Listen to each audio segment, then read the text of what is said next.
noite, irmãos. Graças e paz. Vamos abrir a palavra do Senhor no Salmo de número 34.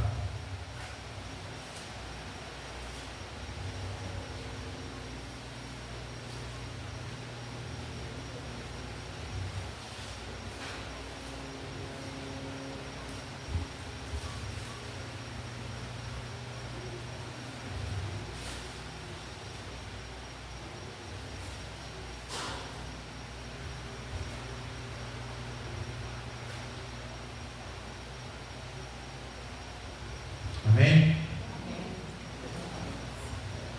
Diz assim a palavra do Senhor: bendirei o Senhor em todo o tempo, o seu louvor estará sempre nos meus lábios. Gloriar-se-á no Senhor a minha alma, os humildes o ouvirão e se alegrarão. Engrandecei o Senhor comigo, e todos a uma lhe exaltaremos o nome.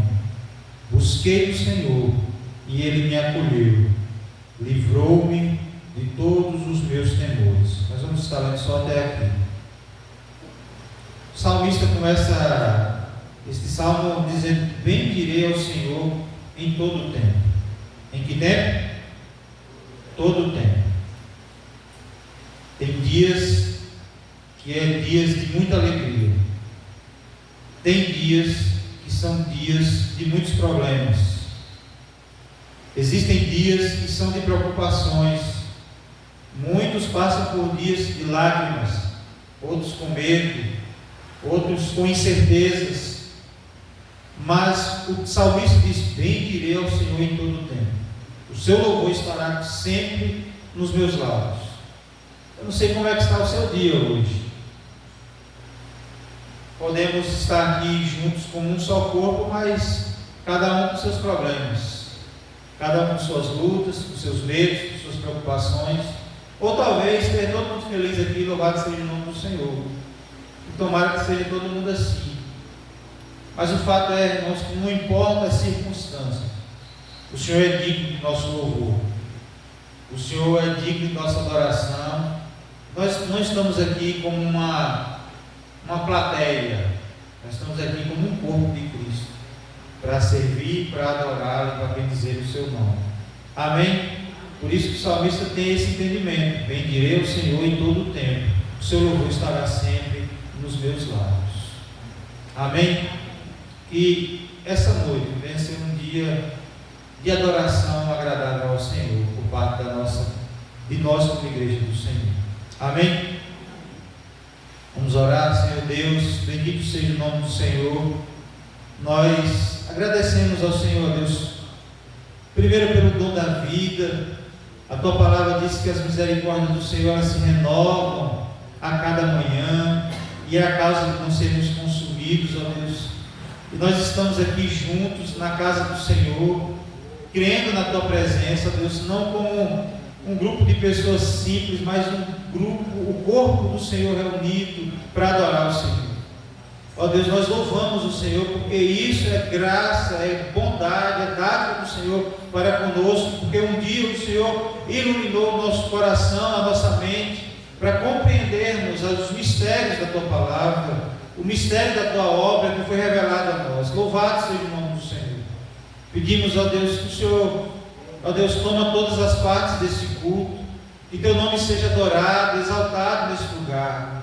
Ó Deus, nós também reconhecemos que somos falhos, pecadores, e pedimos ao Senhor perdão. Pedimos que o Senhor purifique-nos de todo o pecado, pois queremos nos apresentar diante do Senhor puros, ó Deus, em nome de Jesus Cristo. Pedimos, ó Deus, que o Senhor fale conosco por meio da tua palavra, que seja edificante para as nossas vidas e que possamos compreender, ó Deus, quão maravilhoso o Senhor é e o propósito do Senhor para as nossas vidas. Nós oramos assim em nome de Jesus. Amém.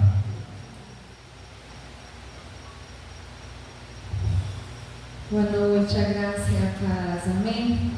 Vamos adorar o Senhor, bendizê-lo, que só Ele é digno de toda honra e de toda glória.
Está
povos se curvam, as bocas se abrem, as mãos se levantam para dizer que tu és o rei, para dizer que tu és o Senhor. Os reinos se abalam, os povos se curvam, as bocas se abrem, as mãos se levantam para dizer que tu és o rei, para dizer que tu és o Senhor. Teu reino é sempre eterno, firmado em misericórdia, justiça e igualdade, bondade e fidelidade. A tua igreja te adora, a tua igreja te adora. Teu reino é sempre eterno, firmado em misericórdia, justiça e igualdade, bondade e fidelidade. A tua igreja te adora, a tua igreja te adora.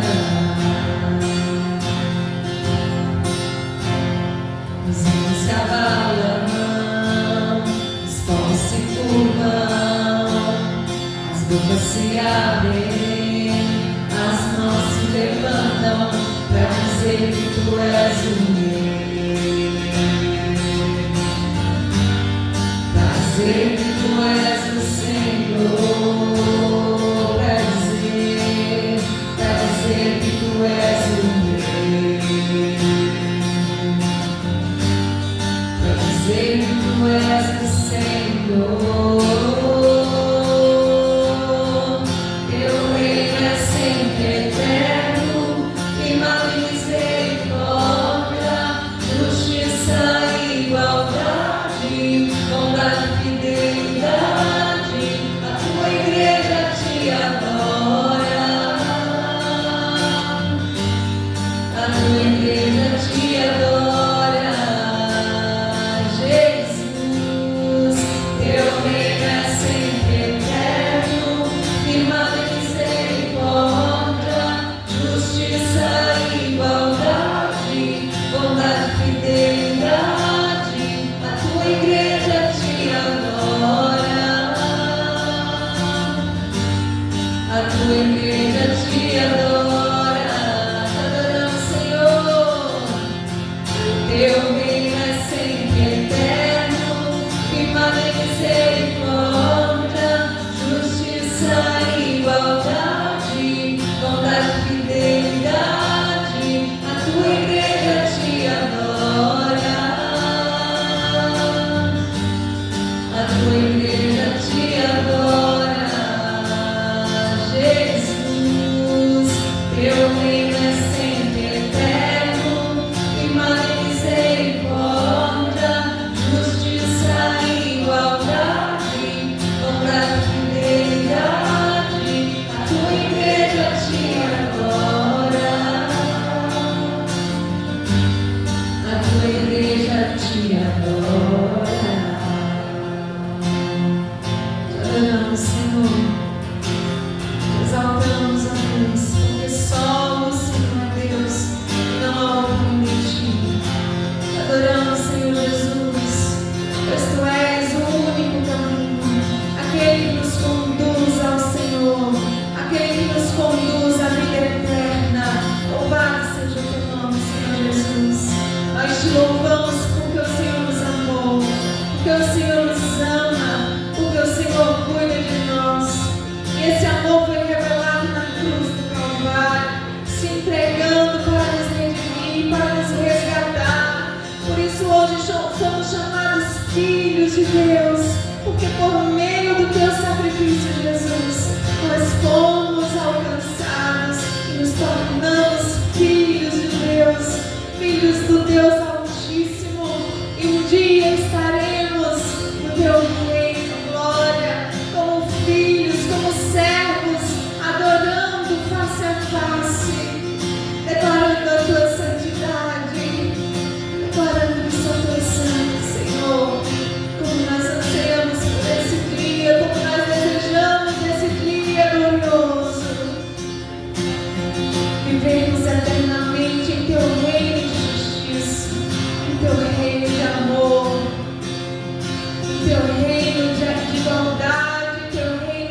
por esse dia. Louvado seja o nosso Senhor e Rei. Louvado seja Deus. Vamos, nesse momento, estar cantando mais uma canção. Vamos ficar ainda de pé, cantar esse cântico de todo o nosso coração, declarar a nossa gratidão ao Senhor por tudo que Ele tem feito por nós, pela sua bondade, pela sua misericórdia, pela nova aliança feita na cruz. Enquanto isso, você pode cultuar o Senhor também, que o seu dia e sua oferta nessa noite. Amém?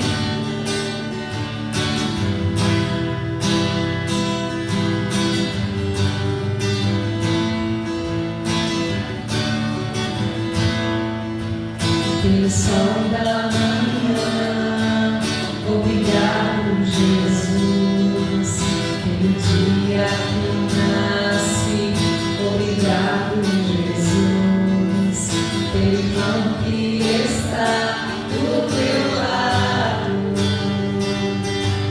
obrigado, obrigado, Jesus. Obrigado, Jesus. Pelo amor que não morre, pela nova aliança que foi feita na cruz, pela fé e esperança, pela vida eterna. Obrigado, obrigado, Jesus. Pelo ar que respiro, obrigado, pelo pão que alimenta, obrigado, Jesus. Pela chuva que cai sobre a terra, obrigado, obrigado, Jesus. Obrigado, Jesus. Pelo amor que não morre, pela nova aliança que foi feita na cruz, pela fé e esperança, pela vida eterna. Obrigado, obrigado, Jesus. Obrigado, Jesus. Pelo amor que não morre, pela nova aliança que foi feita na cruz, pela fé e esperança, pela vida eterna. Obrigado, obrigado, Jesus. Obrigado, obrigado, Jesus. Obrigado, obrigado, Jesus. Obrigada, Senhor. Louvado seja o teu nome. Podeis assentar. Que o Senhor possa ministrar os nossos corações por meio da sua palavra, em nome de Jesus.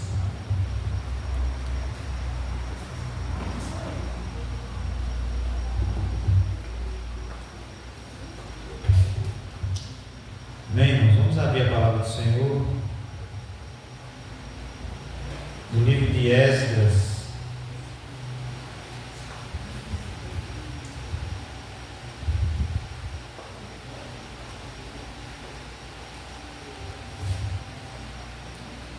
Capítulo 1.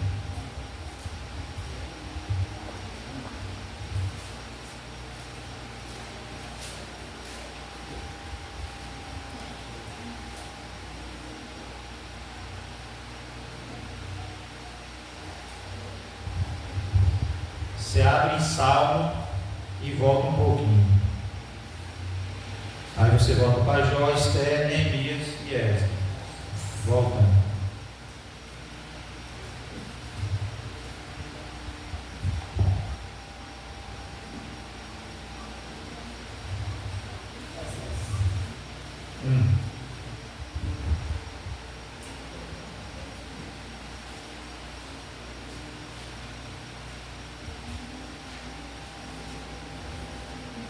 Velho Testamento, você abre em Salmos e volta, como se fosse o início da Bíblia, alguns livros.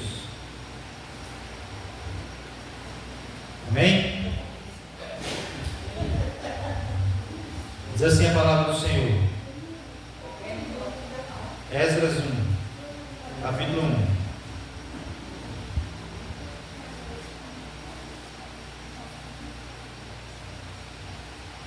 Esse que ninguém é acostumado a abrir muito, né? Fica batendo a cabeça. Vou ler. Diz assim a palavra do Senhor. No primeiro ano de Ciro, rei da Pérsia, para que se cumprisse a palavra do Senhor por boca de Jeremias, despertou o Senhor o espírito de Ciro, rei da Pérsia, o qual fez passar pregão por todo o seu reino, como também por escrito, dizendo: assim diz Ciro, rei da Pérsia: o Senhor, Deus dos céus, me deu todos os reinos da terra e me encarregou de lhes edificar uma casa em Jerusalém de Judá. Quem dentre vós é de todo o seu povo, seja o seu Deus com ele, e suba a Jerusalém de Judá e edifique a casa do Senhor, Deus de Israel. Ele é o Deus que habita em Jerusalém. Todo aquele que restar em alguns lugares em que habita, os homens desse lugar o ajudarão com prata, ouro, bens e gado, afora as dádivas voluntárias para a casa de Deus, a qual está em Jerusalém. Então se levantaram os cabeças de famílias de Judá e de Benjamim, e os sacerdotes e os levitas, com todos aqueles cujo Espírito de Deus despertou, para subirem a edificar a casa do Senhor, a qual está em Jerusalém. Todos os que habitavam nos arredores os ajudaram com objetos de prata, com ouro, bens, gado e coisas preciosas, afora tudo o que voluntariamente se deu. Também o rei Ciro tirou os utensílios da casa do Senhor, os quais Nabucodonosor tinha trazido de Jerusalém e que tinha posto na casa de seus deuses. Tirou-os Ciro, rei da Pérsia, sob a direção do tesoureiro Mitredate, que os entregou contados a Sesbazar, príncipe de Judá.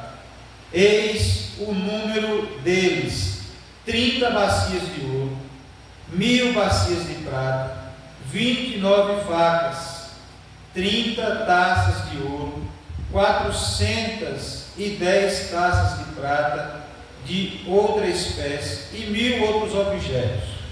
Todos os utensílios de ouro e da prata foram 5.400. Todos esses levou Sesbazar quando os do exílio subiram da Babilônia para Jerusalém. Amém? Vamos orar mais uma vez. Pai, nós entregamos a Ti os nossos louvores. Ó Deus, pedimos que o Senhor receba, ó Deus, como sacrifício agradável ao Senhor. E oramos, ó Deus, para que o Senhor nos dê sabedoria, ó Deus, para administrar aquilo que os irmãos têm depositado na casa do Senhor. Com temor ao Senhor também, ó Deus, porque somos gratos ao Senhor pela provisão do Senhor. Todos os dias, ó Deus, cada mês, o Senhor nada tem deixado de faltar, ó Deus, para a tua casa, e nós somos gratos ao Senhor por isso. Pedimos, ó Deus, que o Senhor fale aos nossos corações nessa noite, em nome de Jesus, para o louvor da glória do Senhor. Amém. Irmãos, eu recomendo que os irmãos façam a leitura de Esdras em casa. Já deixa marcada aí na sua Bíblia, para que você possa compreender melhor essa história, porque a gente vai estar passando por cima de todo o livro aqui e trazendo lições para as nossas vidas nessa noite. Amém? Aqui nós vamos ver aqui, irmãos, um Deus que governa a história. o livro de Esdras, ele nos transporta para um dos momentos mais delicados da história do povo de Deus. Jerusalém havia sido devastada, o templo tinha sido destruído e o povo tinha sido levado ao exílio na Babilônia. E aqui o juízo, irmãos, de Deus. Deus levantou outra nação para disciplinar o povo dele, por causa da rebeldia. A gente vai ver isso lá em Reis. Mas o exílio, irmãos, não foi o fim da história, foi disciplina. O exílio não foi abandono, foi só apenas disciplina para o povo aprender a depender do seu Deus. E o texto nos mostra a história nos mostra que décadas depois surge um novo cenário político. O Império Babilônico cai,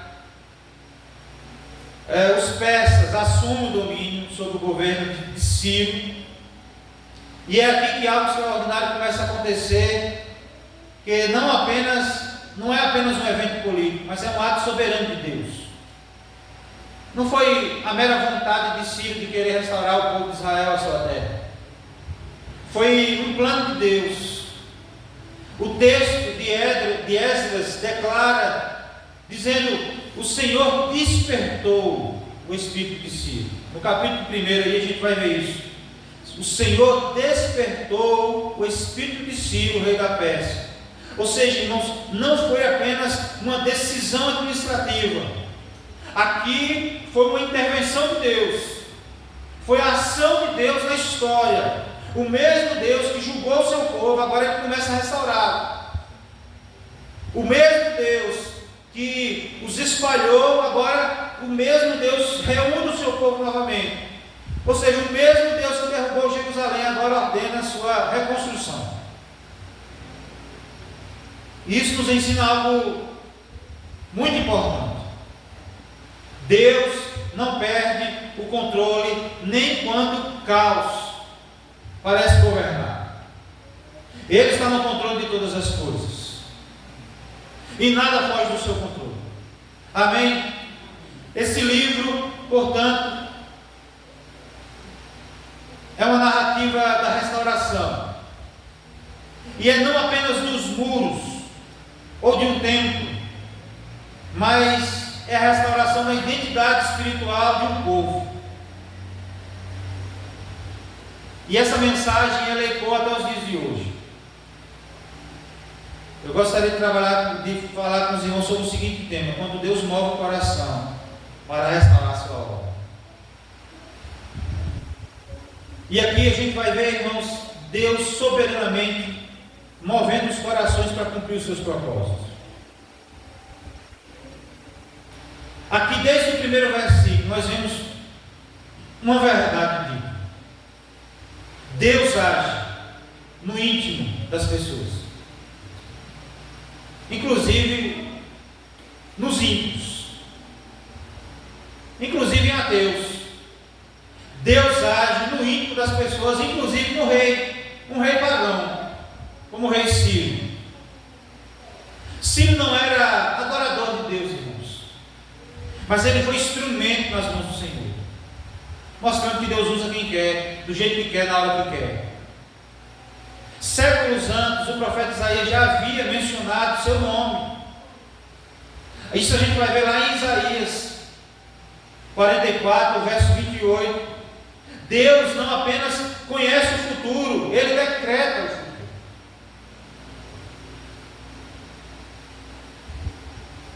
Mas a gente vai ver aqui, irmãos, na história contada por Esdras, que não é apenas Ciro que é movido. O texto diz no verso 5, dizendo assim: então se levantou os chefes com todos aqueles cujo o Espírito de Deus despertou. Aqui, irmãos, nós vemos dois movimentos simultâneos: Deus movendo o trono, ou seja, o rei Ciro, E nós vemos também Deus movendo o coração do povo. Irmãos, a restauração começa quando Deus desperta. A restauração começa quando Deus desperta o seu povo. O retorno do exílio não foi motivado por conveniência, mas por vocação de Deus. Voltar para Jerusalém, irmão, significava enfrentar ruínas, insegurança, escassez. Não era simplesmente voltar para casa, ocupar suas casas,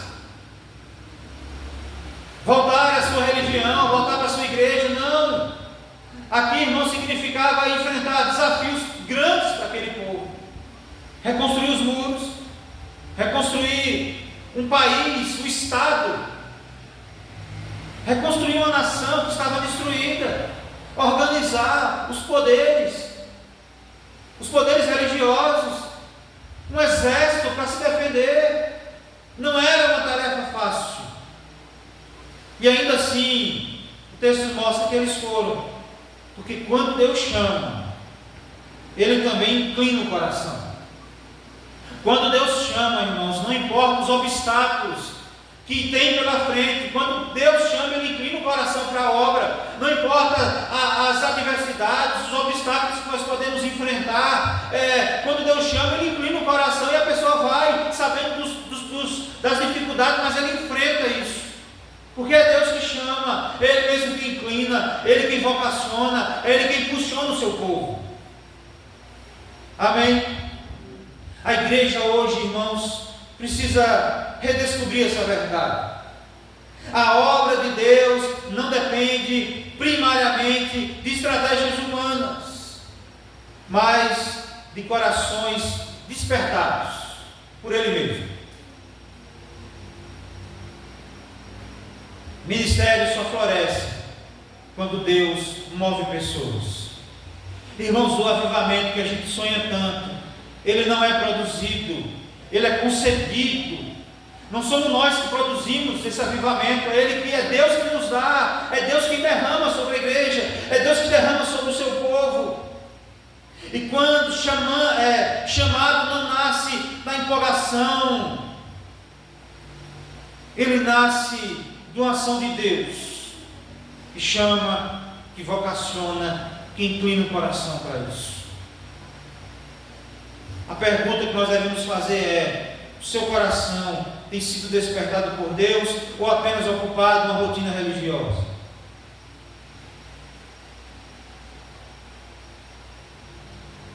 Eu venho falando isso há muito tempo. Temos que tomar cuidado para a gente não estar vivendo uma rotina religiosa dentro das igrejas, mas distante de Deus. Cumprir rotinas eclesiásticas da igreja, mas com o coração longe de Deus, sem vida com Deus, sem desejo por Deus. Nós corremos esse risco, irmãos. Nós precisamos ficar espertos, porque aqui nós vemos um povo que teve o seu coração despertado por Deus para voltar para casa, para reconstruir os muros de Israel, para reconstruir o templo, para voltar a cumprir o culto que foi estabelecido por Deus. E aí nós aprendemos, irmãos, que a restauração da adoração deve ser o centro da vida do povo. Porque ao chegar em Jerusalém, o povo não começa com muros, com suas casas ou estrutura social. O povo começa com um altar. Em Esdras capítulo 3, o verso 2 e 3 mostra que, mesmo com medo dos povos ao redor, eles levantaram o altar e voltaram a oferecer sacrifícios. Antes de reconstruir o templo, eles restauraram, irmãos, a adoração. Isso revela uma prioridade espiritual profunda. O altar vem antes da estrutura. A presença de Deus vem antes da segurança. a adoração vem antes da organização. Mas aqui nós vamos ver que o caminho não foi fácil. No capítulo 4 a 6, nós vemos aqui um povo agora sofrendo oposição, porque chega lá e vê tudo destruído. E aí vem o desânimo,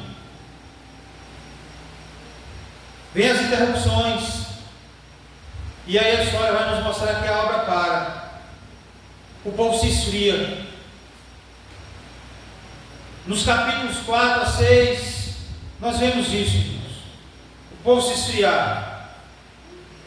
Olha só como a coisa muda rapidamente. No capítulo 1 e no capítulo 2 a gente vê um povo empolgado, com o coração inclinado para fazer a obra do Senhor. No capítulo 4 e 6 a gente já vê um povo desanimado, esfriando, olhando para os obstáculos, para as circunstâncias. O povo que estava louvando, adorando, colocando louvor nos seus lábios, lembra do texto da abertura? Agora, o povo agora está reclamando. Talvez estava vivendo uma vida já, mesmo como escravo, lá exilado, lá na Pérsia, antiga Babilônia. Talvez estava melhor. Então o povo se esfria. E aí é então que Deus levanta profetas como Ageu, Zacarias, para exortar o povo. E aí o texto vai nos mostrar, irmãos, na história vai nos mostrar que a obra recomeça.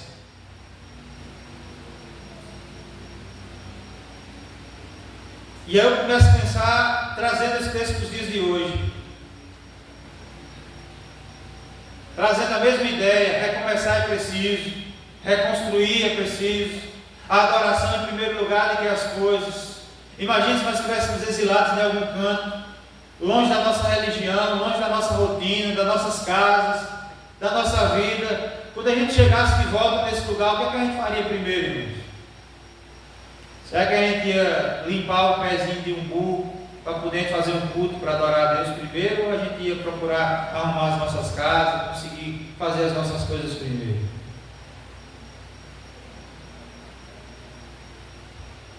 A gente ia gastar jeito de fazer logo um fogão para fazer comida, procurar lenha para acender fogo, fazer logo a comida. Afinal de contas, eu vou preparar logo minha rede, porque da noite está chegando e a gente precisa dormir. Preparar o fifó com óleo de que é para as muriçocas não encostar. Irmãos, a vida hoje seria assim, se a gente for sincero, nós mesmos. E a igreja hoje corre um grande risco: substituir o altar pela agenda, a presença de Deus pela performance e a adoração pelas atividades. Esse texto aqui, irmãos, Esdras nos chama de volta ao essencial, e que sem adoração verdadeira tudo se torna vazio. Sem a centralidade em Deus, até a obra religiosa perde o sentido. Vai perder o sentido. E a gente precisa olhar para nós mesmos, como igreja do Senhor, aqui em Patos, em Lapão, no estado da Bahia. A gente precisa olhar como igreja do Senhor na nossa nação. Nós corremos o risco de gastar toda a nossa vida sem adoração verdadeira, sem a centralidade da nossa vida em Deus. Se eu não me engano, foi Charles Spurgeon, que falou que depois de um tempo, ele disse que as igrejas, os cultos se tornariam lugar de espetáculo, e a igreja se tornaria, os assentos se tornariam a plateia. Em vez de pastores no culto, teriam palhaços. E sentado aí, pessoas querendo ver essas palhaçadas. Irmãos, quando nós olhamos hoje, a gente percebe que muitas igrejas têm se tornado isso. círculos. Abandonaram a centralidade da pregação, a centralidade da palavra, inventando coisas para que as pessoas de fora sejam atraídas. O culto é preparado para as pessoas de fora, para receber os visitantes. E a gente precisa, irmãos, voltar à adoração verdadeira, voltar à centralidade em Deus, o centro do culto ser Deus, a sua palavra, porque senão, irmãos, nós viveremos uma vida religiosa vazia, sem sentido nenhum.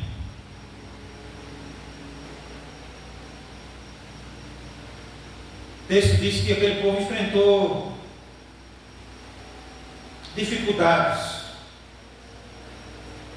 Toda a obra de Deus enfrentará oposição, críticas, desânimo, resistência, tanto dos de fora como dos de dentro. Mas quando Deus ordena, Ele sustenta. E é por isso, irmãos, que a gente tem que permanecer firmes na palavra de Deus. A nossa preocupação não deve ser aqui, irmãos, no templo, se a gente vai conseguir fazer mais nada aqui ao redor, não, se a gente vai conseguir rebocar, se a gente vai conseguir dar um piso aqui na lateral. A gente vai tentar fazer isso, mas isso não deve ser a centralidade nossa. O nosso desejo maior tem que ser buscar a face de Deus, buscar a presença do Senhor, adorar Ele em espírito e em verdade. As pessoas vão querer criticar lá fora, às vezes nós vamos enfrentar oposição dentro da igreja, mas nós precisamos nos manter firmes, porque é isso que eu desejo para a sua igreja.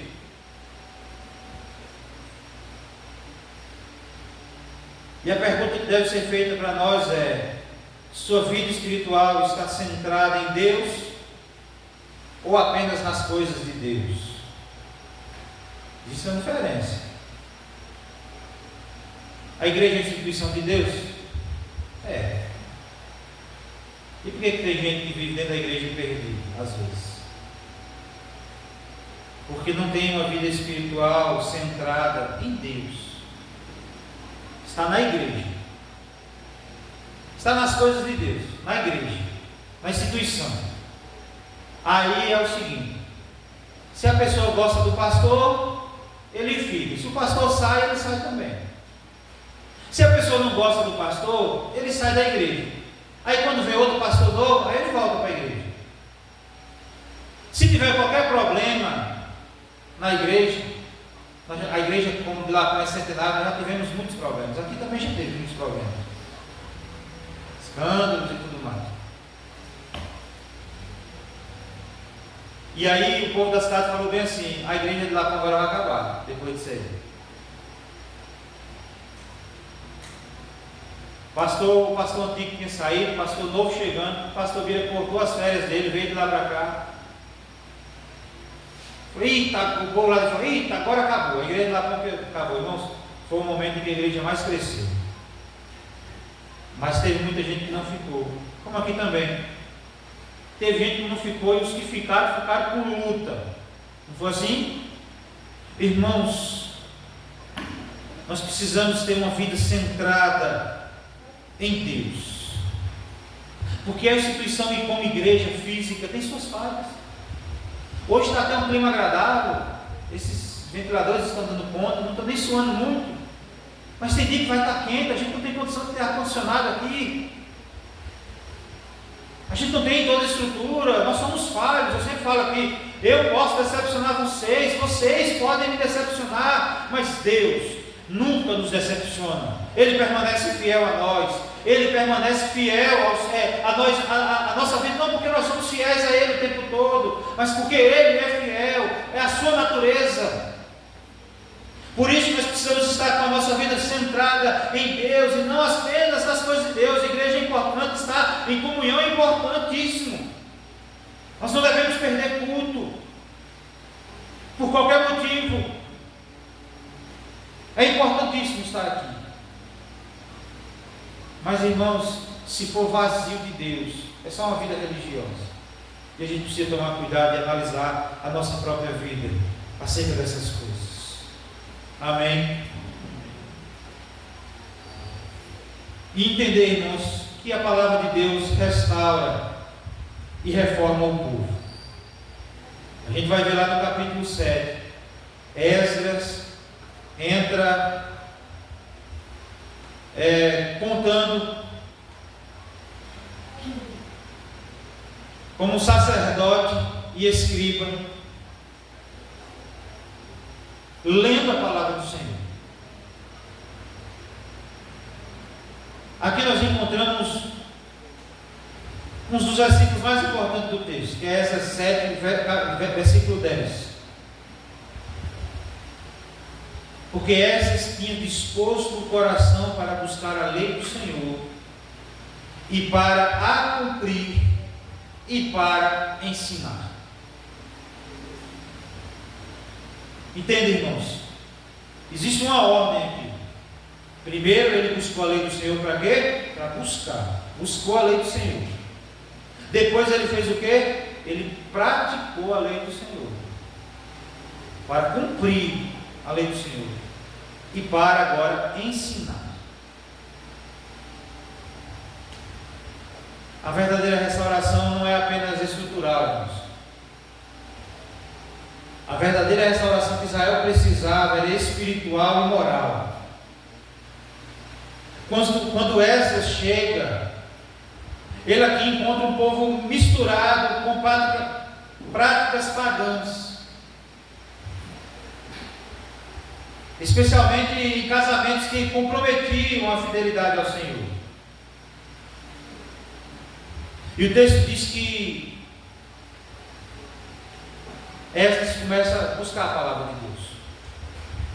Ele começa a praticar a palavra de Deus. E ele então começa a ensinar o seu povo.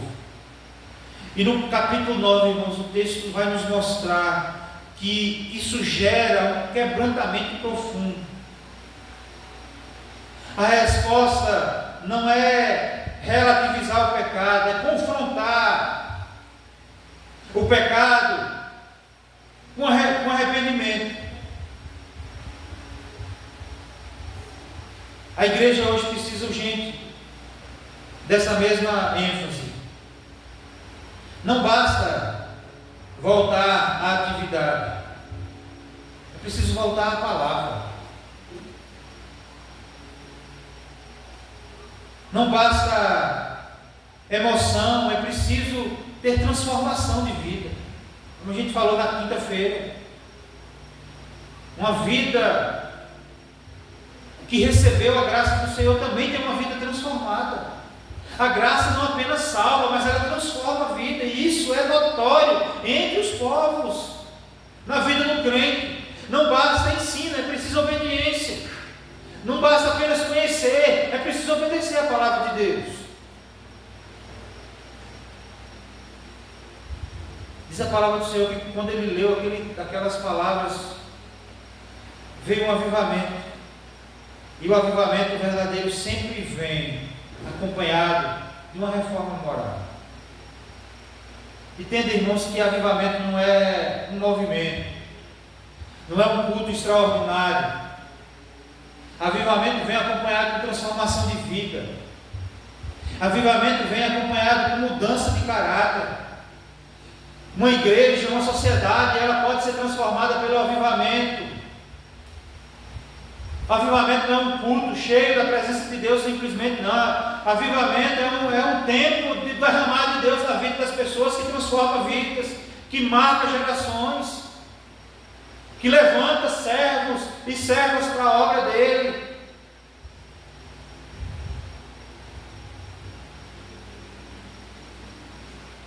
Esdras priorizou aqui a palavra de Deus.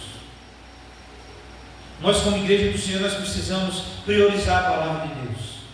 Porque, irmãos, aonde a palavra é negligenciada, o pecado se torna algo comum. A santidade se enfraquece.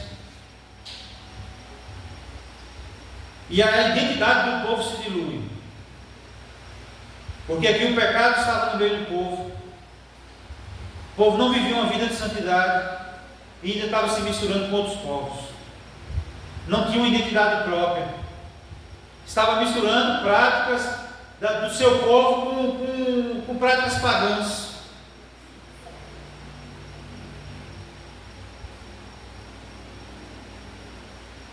A pergunta é: você tem apenas ouvido a palavra ou tem sido moldado por ela?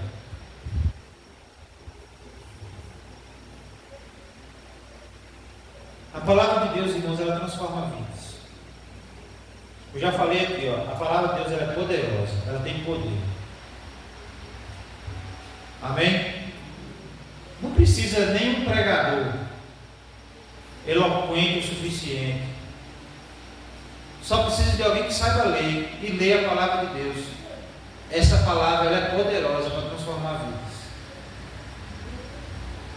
Não houve uma pregação, houve a leitura da lei. Não houve um sermão cheio de exegese. Não houve um sermão, foi leitura da palavra. Uma das coisas que faltam na vida dos crentes nos dias de hoje, irmãos, é leitura da palavra. É conhecer a palavra de Deus. Eu sempre tenho falado, a gente nunca teve tanto acesso à palavra de Deus, mas a gente nunca deu tanta pouca importância a essa palavra, como nos dias de hoje. Eu não lembro onde foi, eu só vi o rapaz cantando hoje, lá na igreja, e ele falava assim que o povo passava dias viajando, acho que era o pastor que passava dias viajando para chegar numa comunidade, para pregar a palavra, e aí o pastor chegava e queria o quê? Descansar, tomar banho, viajando não sei quantos dias, tomar um banho, e o povo falava: não, primeiro a palavra de Deus, depois nós comemos. A sede por uma mensagem. O povo não sabia ler, sede de ouvir a palavra de Deus. Não esperava nem o pastor descansar, nem tomar um banho, nem comer alguma coisa. Não, primeiro não, prega a palavra aí, porque nós queremos ouvir. O povo tinha desejo da palavra de Deus. Hoje, irmãos,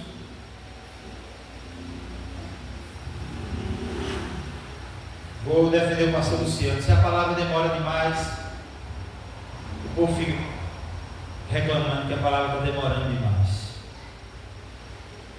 Se os ensinamentos demoram demais, o povo reclama. Vixe, hoje é pastor Luciano. Você veio assistir aqui, ele vai ver. Vixe, hoje é pastor Luciano, como vai demorar? Não existe paixão pela palavra, de ouvir a palavra, irmãos. Nós, como igreja do Senhor, nós precisamos, irmãos, estar atentos a isso, de ouvir a palavra de Deus, gastar tempo ouvindo a palavra de Deus. Amém? Quem não sabe ler, que beleza, está sem internet. Quem tem internet para ouvir, vamos lá. Mas aqui o cara lê para você. Você escolhe se você quer uma voz de mulher, voz de homem. Ele lê para você a Bíblia aqui no aplicativo. Irmãos, nós vemos aqui na história de Esdras uma obra que aponta para algo maior. O templo foi reconstruído, o povo voltou, a adoração foi restaurada, mas ainda havia algo incompleto. Porque Esdras, irmãos, ele aponta para uma restauração ainda maior. Não de pedras, mas de corações. E séculos depois viria aquele que não reconstruiria um templo físico, mas estabeleceria um povo como um templo vivo. Cristo é o verdadeiro restaurador. Ele não apenas traz a volta do exílio, ou seja, da escravidão. Ele liberta do pecado. Ele nos transforma. Ele não apenas nos desperta, Ele nos transforma. Ele não apenas nos ensina, Ele é a própria palavra viva que causa transformação, que nenhum outro livro no mundo pode transformar. Cristo, poderoso para transformar as nossas vidas. E hoje Deus continua fazendo a mesma obra. levantando pessoas, movendo corações, restaurando a adoração, reformando vidas pela sua palavra. E é meio contraditório não crer que a palavra de Deus pode transformar, se a gente tem tido a nossa vida transformada pela palavra. Não é não? Se eu e você está aqui, você diz e eu digo que nós tivemos as nossas vidas transformadas, que a palavra de Deus é a nossa única regra de fé e prática, e ela é poderosa para transformar as nossas vidas, irmãos, ela é poderosa para transformar quaisquer vida, aqueles que estão perdidos lá fora, aqueles que estão afundados no lamaçal do pecado, aqueles que estão nas algemas do pecado, podem ser as suas vidas transformadas, aqueles que estão vivendo na prostituição, no mundo das drogas, da criminalidade, Deus pode trazer, no mundo dos vícios, Deus pode trazer, porque a palavra de Deus é poderosa, e por isso nós precisamos crer nisso, porque Ele fez isso conosco, tem feito todos os dias. Cristo veio para que todo aquele que nele crê tenha vida, e vida com abundância. Nós cremos, nós já recebemos essa vida abundante do Senhor, mas tem outros lá fora que precisam ouvir essa mesma palavra, e eu e você somos os agentes transformadores da história. Eu e você somos os agentes do reino de Deus, através da nossa pregação, através da nossa prática da palavra, através daquilo que nós exalamos. Irmãos, eu e você, como Paulo disse, nós somos cartas vivas. Eu e você, talvez seja a única Bíblia que o mundo lá fora vai ler, a minha e a tua vida, como servos do Senhor. Amém? A pergunta que permanece é simples, mas profunda. Você está apenas assistindo a obra de Deus? Ou está sendo restaurado por Ele? Que o Senhor nos ajude a compreender essa palavra. Que a palavra dele seja prioridade nas nossas vidas. Amém? Que a nossa vida possa ser um culto ao Senhor. Porque aqui, irmãos, é um culto comunitário. Aqui nós estamos reunidos como um povo. Mas a nossa vida é um culto. Se eu trabalho, eu devo dar o melhor trabalho, porque não é para homens, é para Deus. Se eu vou servir alguém, eu vou servir porque eu estou servindo a Deus. Se eu vou estudar, qualquer outra coisa que a gente for fazer lá fora, dentro de casa, é para Deus. Tudo é reino de Deus. Nossa vida é um culto. Amém? Vamos orar.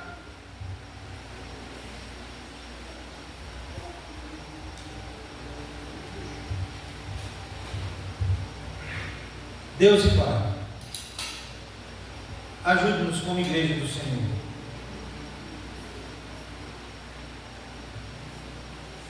Nós vivemos numa geração, Deus, que se preocupa com muitas coisas,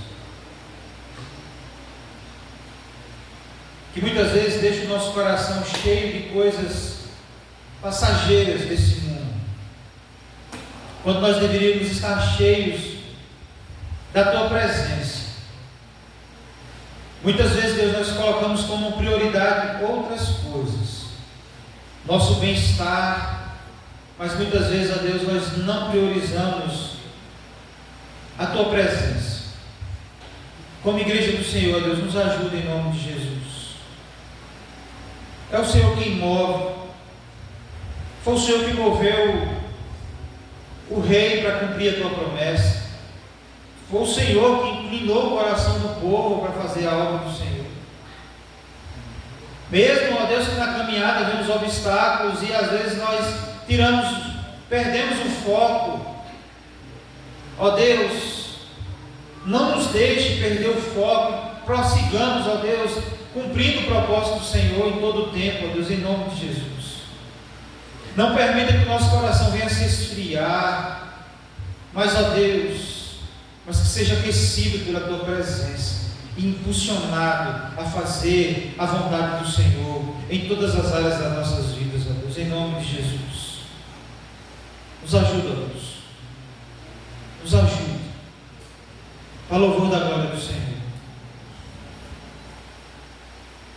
Porque nós cremos que é a palavra do Senhor que restaura, que restaurou as nossas vidas. Por isso, ó Deus, nós devemos dar valor a ela, porque tem muitos povos que não têm acesso à tua palavra.